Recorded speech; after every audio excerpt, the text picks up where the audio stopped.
caller. دیکھو ربیع الاول کے بارے میں لوگ اکثر ایک سوال پوچھتے ہیں کہ عید میلاد النبی منانا, اس میں جشن کرنا, نبی صلی اللہ علیہ وسلم کی آمد پہ خوشی منانا, یہ اسلام میں کیسا ہے؟ ہم رسول اللہ صلی اللہ علیہ وسلم کی سیرت دیکھتے ہیں. پہلی بات تو یہ کہ 12 ربیع الاول نبی کا یوم ولادت ہے, اس پر کوئی صحیح روایت موجود نہیں ہے. اگر ہے تو بھائی کوئی دکھا دے, بھائی یہ روایت ہے, اس کے یہ راوی ہیں, سارے ثقہ راوی ہیں, ایسی کوئی روایت موجود نہیں ہے.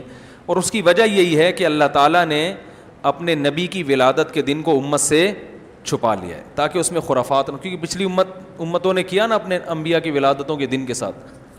لیکن اگر فرض کر لیں, لوگ بحث کرتے ہیں نہیں جی فلاں نے لکھا ہے تو فلاں نے لکھا ہے, چلو مان لیا کہ 12 ربیع الاول نبی کا یوم ولادت ہے, تو ہمیں رسول اللہ صلی اللہ علیہ وسلم کی سیرت میں یوم ولادت پہ کیا کرنا ملتا ہے؟ احادیث صحیحہ سے صحیح حدیث ہے کہ نبی صلی اللہ علیہ وسلم پیر کے دن کا روزہ رکھتے تھے. صحابہ نے پوچھا کیوں؟ آپ نے فرمایا یہ میرا یوم ولادت, پیر کو آپ پیدا ہوئے.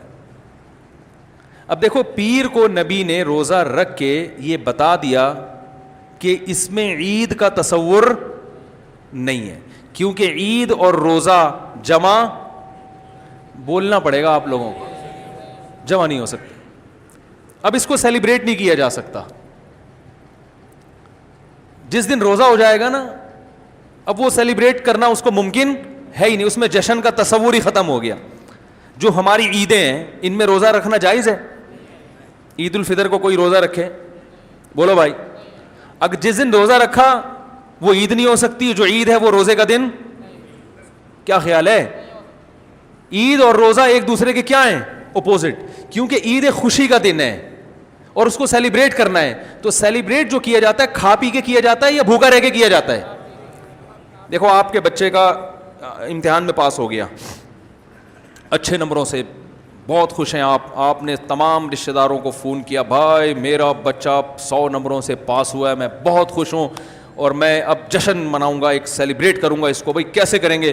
بھائی آپ تمام لوگوں سے گزارش ہے کہ صبح کا ناشتہ بھی چھوڑ دیں اور کل دوپہر کا کھانا بھی چھوڑ دیں.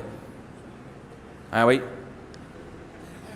یہ کیا ہو گیا بھائی؟ یہ خوشی ہے یا کوئی غم ہے بھائی؟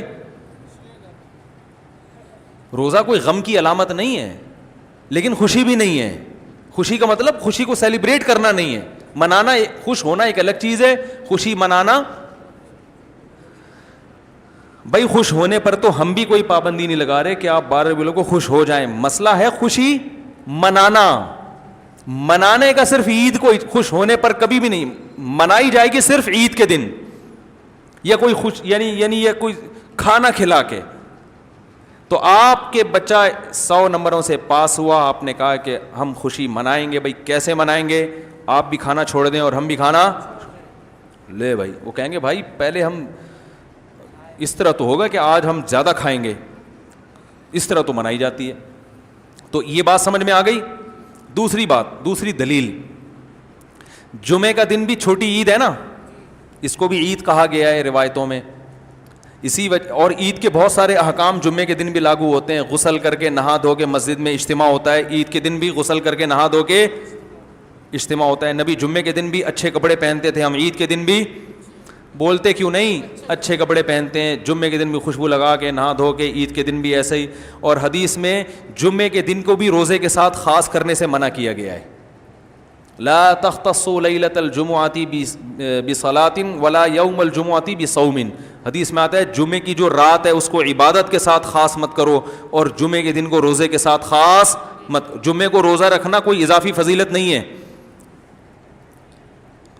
ویسے جائز ہے روزہ رکھنا کہ آپ کی چھٹی جمعے کو ہوتی ہے اس لیے رکھ لیا تو ایک الگ بات ہے, لیکن اس کو خاص فضیلت دے کے رکھنا تو یہ مکمل عید تو نہیں ہے. اس میں عید کا لک بہرحال بولو بھائی ہے, خطبہ بھی ہے, جیسے عیدین میں خطبہ بھی ہوتا ہے, 2 رکعتیں ہیں عیدین میں بھی 2 رکعت, تو لک ہے اس میں. اب ذرا ٹیکنیکل پوائنٹ کو سمجھیے گا آپ لوگ. یہودی سب سے پرانی قوم ہے, ان کے لیے جو مقدس دن تھا وہ کون سا تھا؟ ہفتہ, اور وہی ان کی چھوٹی عید تھا. سمجھ رہے ہیں نا, اسی میں وہ اجتماع کرتے تھے. عیسائی اس کے بعد آئے, ان کے لیے کون سا ہوا؟ اتوار کو, جو ہفتے کے بعد ہے. مسلمان ان کے بھی بعد آئے, تو ہمارے لیے کون سا ہونا چاہیے تھا؟ پیر. اور یہ یوم ولادت بھی تھا, تو اس کو تو زیادہ فضیلت ہونی چاہیے تھی نا بھائی, عقلی لحاظ سے بھی اور جو حکمت ہے اس کے لحاظ سے بھی. عقلی لحاظ سے اس لیے کہ وہ پہلے تھے تو ہفتہ, پھر اس کے بعد اتوار, تو اب ہمارے لیے پیر. اور اس لیے بھی کہ نبی کا یوم ولادت ہے, تو یہ بطریق اولا پیر کے دن کو فضیلت ملنی چاہیے تھی, کیونکہ وہ نبی کا یوم ولادت ہے. لیکن چونکہ اس میں عید کا کانسیپٹ ہے نا, اس لیے پیر کا نہیں ہوا, بلکہ ریورس کر کے کہاں لے گئے؟ جمعے کی طرف. تو پیر کے دن یا نبی کے یوم ولادت سے عید کا کانسیپٹ اسلام نے کھرچ کھرچ کے نکال دیا ہے کہ اس میں عید کا کانسیپٹ ہو ہی نہیں سکتا, اپوزٹ ہے اس کا, روزہ ہے. بات آ رہی ہے سمجھ میں؟ تو اس لیے 12 ربیع الاول اگر نبی کا یوم ولادت ہے بھی, تو بہت کچھ بھی اگر کرنا ہے تو روزہ رکھنا, ہم تو اس کے بھی قائل نہیں ہیں روزے رکھنے کے, کیونکہ نبی نے پیر کا رکھا ہے, 12 ربیع الاول کا نہیں رکھا. لیکن اگر آپ کو کھینچ تان کے کچھ نہ کچھ ثابت کرنا ہی ہے, تو آپ اس دن کو روزے کا تو قرار دے سکتے ہیں. آپ اس دن کو سیلیبریٹ کرنا یا عید قرار دینا آپ کے لیے ممکن, قرآن و سنت نبی کی تعلیمات کے مطابق عید کا دن قرار دینا ممکن نہیں ہے, آپ ممکن نہیں ہے. دوسری بات, ابھی بات مکمل نہیں ہوئی ہے, ایک پوائنٹ اور رہ گیا. اسلام میں عیدیں صبح کے وقت ہوتی ہیں, رات کو عیدیں غیر مسلموں کی ہوتی ہیں.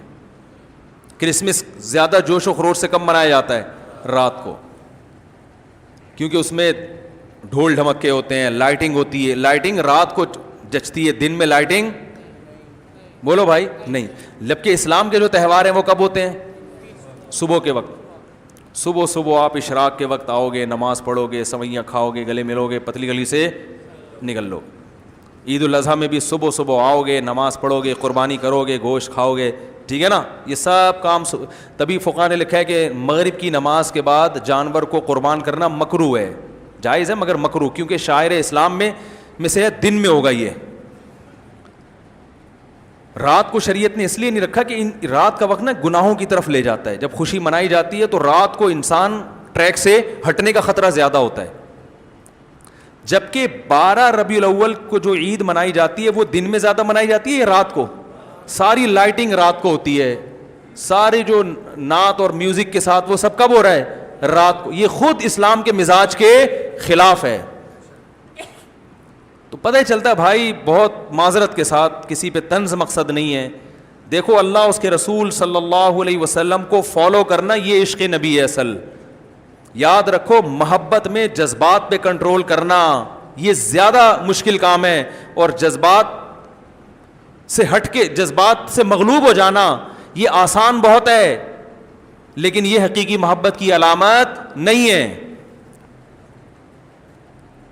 جب محبت ہو نا کسی کو, تو اپنے جذبات کو حدود کے اندر رکھ کے انسان محبت کا اظہار کرے.